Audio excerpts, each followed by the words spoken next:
Assalamualaikum warahmatullahi wabarakatuh.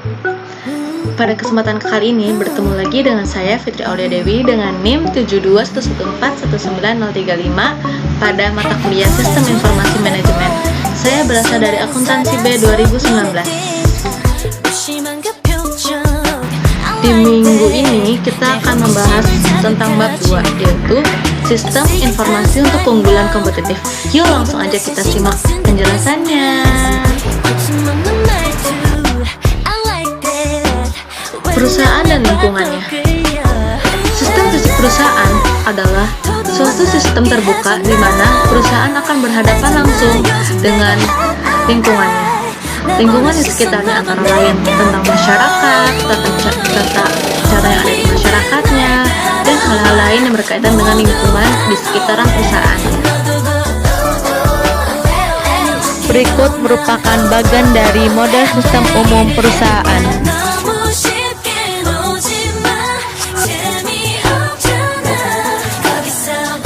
Dari bagian yang ada di slide sebelumnya, kita dapat mengetahui bahwa model sistem umum perusahaan itu ada 4 bagian. Yang pertama adalah aliran sumber daya fisik. Sumber daya ini meliputi pegawai, bahan baku, mesin, dan uang. Yang kedua adalah aliran sumber daya virtual. Sumber daya ini meliputi data informasi, dan data informasi itu dalam bentuk suatu keputusan. Yang ketiga adalah mekanisme pengendalian perusahaan. Kegiatan ini mengontrol setiap proses perusahaan untuk mencapai suatu tujuan tertentu perusahaan tersebut. Dan yang terakhir adalah lingkaran umpan balik. Feedback bertujuan untuk mengevaluasi hasil pekerjaan perusahaan untuk perencanaan di masa yang mendatang. Perusahaan di dalam lingkungannya.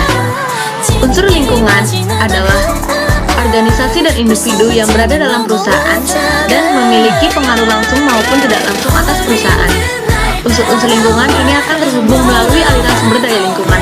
Ada 8 unsur lingkungan, yang antara lain adalah pemerintah, masyarakat keuangan, pelanggan, pemasok, pesaing, pemegang saham, serikat kerja, dan masyarakat global. Kemudian, aliran sumber daya fisik dari pemasok di dalam lingkungan perusahaan kepada perusahaan, kemudian kepada pelanggannya.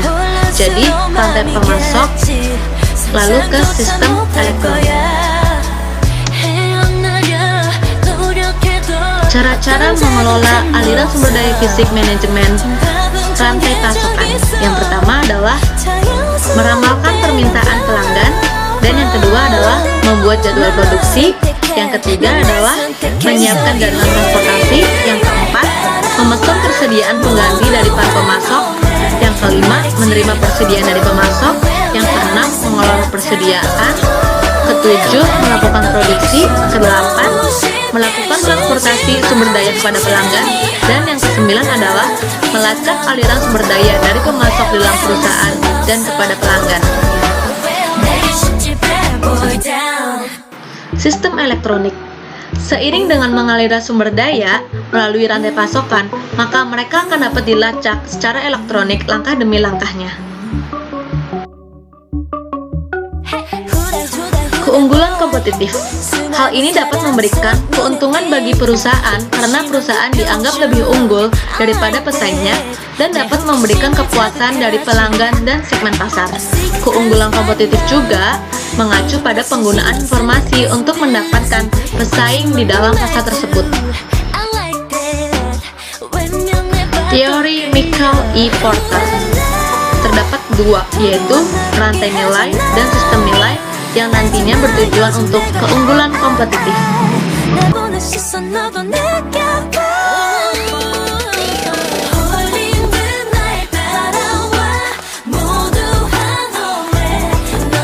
Penjelasan dari rantai nilai Porter, yaitu pola yang digunakan perusahaan untuk memahami posisi biayanya dan untuk mengidentifikasikan cara-cara yang dapat digunakan untuk memfasilitasi implementasi dari strategi tingkat bisnisnya.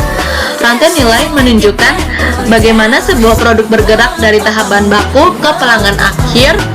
Rantai nilai juga menggambarkan berbagai kegiatan yang diperlukan untuk membawa produk atau jasa dari konsepsi melalui berbagai tahapan produksi yang melibatkan kombinasi transformasi fisik dan masukan dari berbagai produsen jasa, pengiriman pada konsumen akhir, dan pembuangan akhir setelah digunakannya.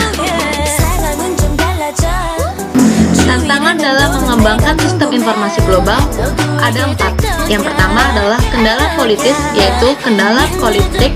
Yang kedua, budaya dan komunikasi, yaitu kendala yang muncul dari budaya dan komunikasi. Yang ketiga adalah masalah teknologi, yang mungkin ada beberapa yang kurang canggih. Dan yang keempat adalah kurangnya dukungan.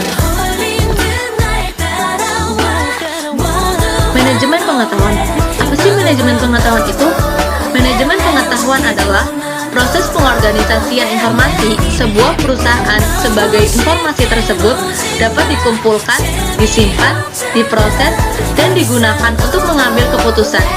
Sumber daya informasi sebuah perusahaan terdiri atas yang pertama, perangkat keras, yang kedua adalah perangkat lunak, dan yang ketiga, sistem informasi, yang keempat adalah pengguna, yang kelima adalah fasilitas, yang keenam adalah basis data, dan yang terakhir adalah informasi.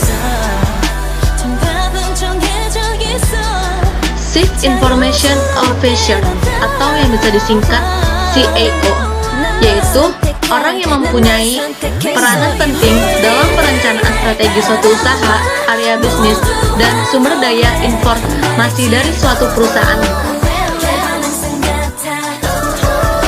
Yang terakhir adalah kandungan inti rencana strategi sumber daya informasi. Sasaran yang dicapai oleh setiap kategori sistem sepanjang periode waktu yaitu dicakup oleh rencana sumber daya informasi yang dibutuhkan untuk mencapai sasaran tersebut. Nah, itu adalah semua materi yang dapat saya sampaikan pada bab 2 ini. Mohon maaf apabila ada penjelasan yang kurang berkenan. Wabillahi taufiq walhidayah. Wassalamualaikum warahmatullahi wabarakatuh. Stay happy. Sampai bertemu di minggu depan. Wassalamualaikum warahmatullahi wabarakatuh.